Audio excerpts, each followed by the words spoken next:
All right, guys, this is going to be a quick introduction into a specific type of heat that we're going to talk about, which is enthalpy, and then how to calculate that for a reaction. So we've already learned one way to calculate heat of a reaction using a calorimeter and the specific heat capacity equation. We're going to learn a few others today, but about a specific kind of heat change. So Q represents heat all the time of reactions, right? Q is always heat. A specific kind of heat change of a reaction, or under certain conditions, is called enthalpy, right? And it's abbreviated. So remember I told you guys were asking why heat isn't H and it's Q. It's because there's a specific type of heat that is H, and that's what we're looking at here. So this is called enthalpy, okay? And it's basically the amount of heat, the heat change of a reaction, let's say that. So it's the heat change of a reaction at constant pressure. And that's the key, okay? So Q represents heat all the time. Delta H represents heat specifically at terms of constant pressure. The good news for us is that, again, because we are mostly in open systems to the atmosphere, we are almost always running reactions under conditions of constant pressure. So this isn't really a big deal. Almost always Q and delta H are equal because it's at constant pressure. The only time they're not equal is when we're not at constant pressure, but that, again, is a very rare situation. So let me give you an example here. Let's just write a basic combustion reaction down here. So we're going to just combust propane, which is going to give us CO2 and water. Okay. So here's a combustion reaction. So we're going to produce heat, right? We're going to produce heat as a product. So that means this is exothermic. So our heat change should be negative because the system is losing heat. So what we can do is actually, if we're given this information, it's often written as delta H subscript RXN, meaning reaction, okay? And if we get the information on this here, okay, the delta H for this reaction is negative 2,044 kilojoules. So that's a lot, right? We're burning propane just like in your gas grills. That should make some sense. Very big negative number, okay? What's interesting when you see information like this, so from now on, you're probably going to, every time you see a chemical reaction, you're probably going to see that number there at the end. And what this means, right, is the heat change, right, for this reaction as it's written. And that's the key, right, as it's written. So what that means is exactly how this is written. 1 propane plus 5 oxygens gives us 3 CO2 and 4 waters. If we were to exactly react as it's written, perfect quantities, we should get negative 2,044 kilojoules, okay? Because we're going to be breaking some bonds and forming some bonds, and that overall difference is going to give us that answer. If by chance, right, so I could rewrite this as negative 2,044 kilojoules per 1 mole of the propane, right? In other words, for every 1 mole of propane I burn, I should get 2,044 kilojoules. What if, hypothetically, this were a 2, just by nature of balancing the equation, and it still said 2,044 kilojoules? Well, I would say that it's negative 2,044 kilojoules per 2 moles of the reaction. Okay, so hopefully that makes sense, right? So whatever number is there, it is the heat change as that reaction is written, okay? So if I'm giving you this information, here's a hypothetical question for you, okay? How much energy would be produced? And we're talking about heat energy here, right? Because work is going to be negligible for an open system. How much energy would be produced if, let's say, 10 grams of propane were burned. Okay? So dimensional analysis, right? I know we have 10 grams of the propane. I'm going to put that into moles, as we tend to always do. And I'm going to look up, right, that 1 mole of propane, right, if we add this all up, okay, and obviously we want to keep some sig figs here just to be as clear as we can. So this is going to be, obviously we get 1.01 from hydrogen, and then we get 12.01 from the each carbon, and there's 3 of those, okay?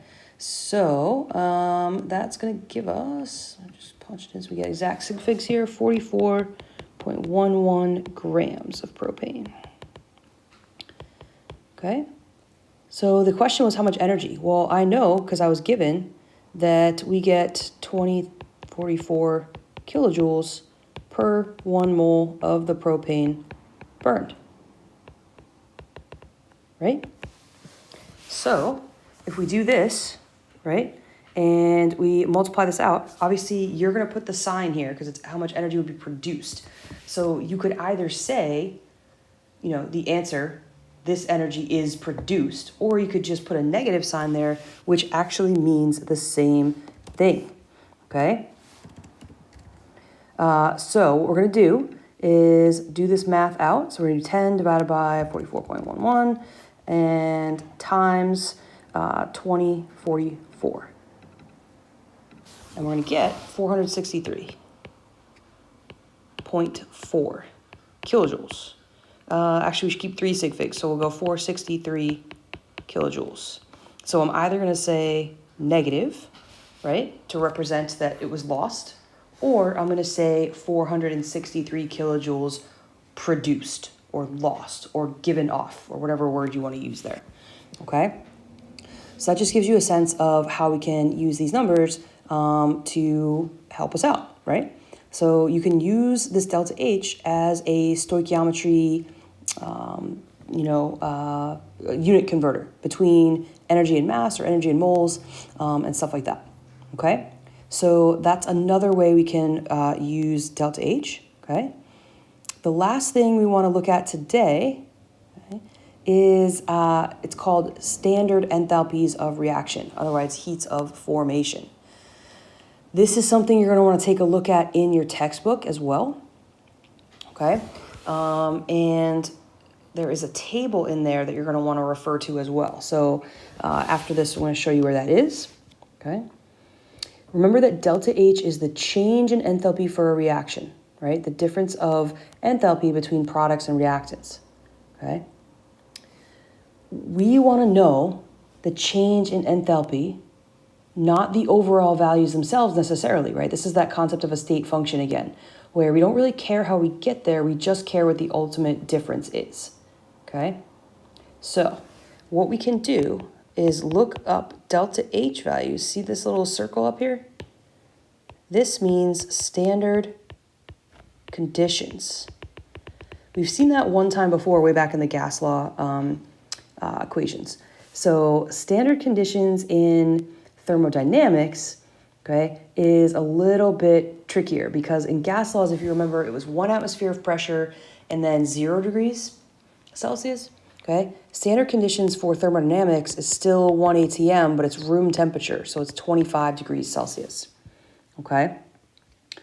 Okay, so if we want to know delta H values like under normal conditions, typically there's a little h there, right?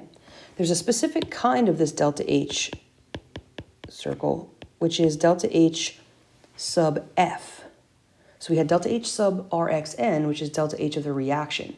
Here we're going to talk about delta H sub F, okay? And this is called the standard enthalpy of formation, okay? So in other words, this is the heat required, okay, the heat required to form a substance from its elements. Okay? So it's the heat required to actually form a substance from its elements, right? So for example, if we're talking about like CO2, if I want to know the delta H of formation of CO2, I need to know how much energy it's going to take for me to take solid carbon, right, elemental carbon, and oxygen gas, and I need to know how much energy that's going to take to actually form CO2, and that would be my delta H of formation, okay? So that's called heat of formation. We can figure this out, okay, and or look this up because these are standard conditions. Someone's done the work for you. There is a whole table of this in your textbook and or Google, just Google standard heats of formation, and you're going to get a huge table of every substance.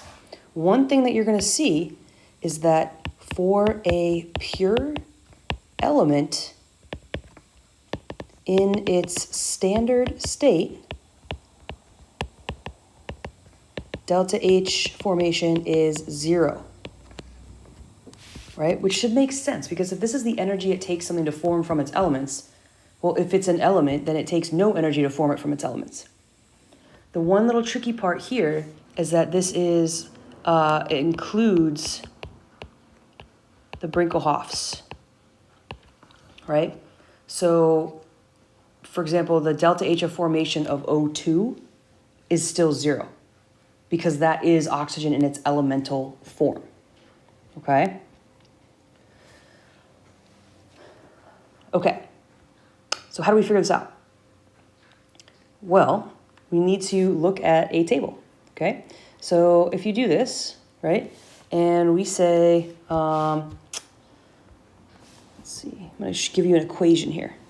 If I wanna know the heat of formation of anything, right? I can look at a table and figure it out, and it will have a positive sign, a negative sign, whatever it is, right? And that's how much energy it takes, or the energy change that it takes to form that substance, okay? We can use this to our advantage. So if I were to give you an example here of, say, just a regular chemical reaction, okay? So I'm gonna just give you, let's see, let's go back to the propane. That was probably the easier one to do. So we'll say C3H8 plus 5O2 gives us 3 CO2s plus 4 waters, all right? And we were told that the delta H of this reaction was 2044 negative kilojoules, right? We were given that in an earlier problem. So let's see if we can confirm that to be true, right? Let's see if we can confirm that to be true. So let's look this up. The way we're going to do this is if I know how much energy it takes to make this, to make this, to make this, and to make this, right? And I know that I'm breaking some bonds and forming other bonds, right? I can actually figure out on paper how much energy change there's going to be for this whole reaction. I can figure out how much energy it's going to take to break all this down. Because if I know how much energy it is to make this, right, wouldn't the same value of energy be required to break it down? It would just flip the sign, right? Same thing here. If I know it takes, 0 energy to make oxygen, well, then it's going to take 0 energy to break it down, right? And then over here, I can look up how much energy is it going to take to make CO2? How much energy is it going to take to make water? And we can figure that whole thing out by looking up what the standard heats of formation are. So there's a formula for this, and it's going to look a little crazy. So delta H of the reaction, delta H of a reaction is equal. So this whole reaction is going to be equal to, if you look at this symbol, right, that means sum of, okay, sum of the delta H of formation of the products, okay, times N, right, moles,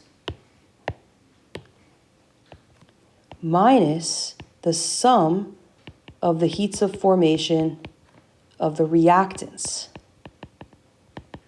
times moles. Now, it looks pretty complicated, but it's actually really simple, okay? All I'm going to do is go up to a chart, which is in your textbook, or you can Google one, right, heats of formations, and I'm going to look up every substance that's written here. And I'm going to do the products first. So one of the products is CO2, right? So it's going to be CO2 times 3 moles plus 4 moles times whatever the water's heat of formation is. I'm going to add those all together. Then I'm going to subtract, right? I'm going to be careful of my sign here, okay? I'm going to subtract the reactants, which is, I just have the 1 propane plus 5 of whatever the oxygen is. And then I'm going to go to my chart and I'm going to plug in the values that are just standard for these things under these conditions. So I'm going to look for carbon dioxide. Carbon dioxide's number, if I'm looking on my chart, is 393.5 kilojoules per mole. And I know I have 3 moles of CO2 plus water. I'm going to look at water. And on my chart, we're going to find, where's water? There it is. We'll say it's liquid water, so it's negative 285.8 kilojoules per mole. Okay, block that off. And now we go to the reactants. So I'm going to look up propane, C3H8. Its value is 103.85 kilojoules per mole, right, times 1 mole plus oxygens. Now, if you forget about elemental things being 0, you can always go back to the chart and it usually tells you, right? So it's going to say O2 has 0, which should make sense because oxygen's already an element or in its elemental form. Okay? So now we do the math, okay? And we just got to be really careful of that sign so that we keep it going here. So you can just plug this whole thing into your calculator, or you can do it in stages. So if you want to keep track of like sig figs and stuff like that, okay? But this times 3 is going to give us 1180.5, and that's a negative, so I'm going to keep that. Plus, right, 4 times 285.8. And that's going to give us 1143.2, and that's also negative, right? And these are both now in kilojoules because we've gotten rid of moles, right? So this is kJ, this is kJ. Okay, now, and that's, if I bracket that off, keeping my negative sign in the middle, this is going to be negative 103.85 kilojoules, right? Because the 0 goes away. So here we just have to be really careful of our signs when we're doing this. So it's 1180.5 negative plus negative, so minus 1143.2 gives us negative 2323.7, and then we're going to add 103.85 equals, this is going to be 2219.85 kilojoules, and this is a negative, so our delta H, this reaction, is that, okay?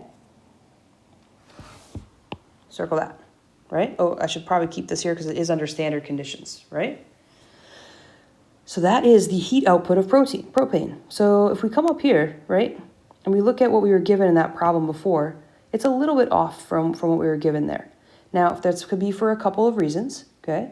For the primary reason is probably that we weren't at standard conditions here, right? And this is actually probably laboratory data. So we're close, but it's not exact, okay? This is actually what we technically should get on paper here. We probably have 1 or 2 more sig figs than that, but this gives you the idea. So this is another way to calculate delta H. So if you don't have a calorimeter, but you know what the reaction is, you can just use this equation and just do products minus reactants of using the heats of formation table, okay? So try to do a couple more of those, right? And then there's a couple more calorimetry problems as well listed for homework. So spend the rest of today trying a couple of these, either the homework problems or these problems, and we will regroup and go over this stuff next week when I see you again.